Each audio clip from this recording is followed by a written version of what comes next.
Hey, what's up guys? Coach Paul. Combo of the day we're going to do on the wall brawl. Alright, so we're going to do overhand right, which is the right hook. We're going to roll the left hook, stand up, uppercut, hook, cross down the middle. Okay? Again, throw the overhand right, you're going to roll. As you roll U-shape, try to lengthen the back foot, stand up, uppercut, hook, cross down the middle. This is what it looks like fast fight speed. I'm going to do it 3 times. 1,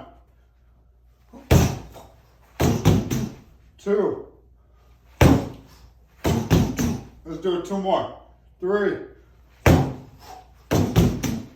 4, 5.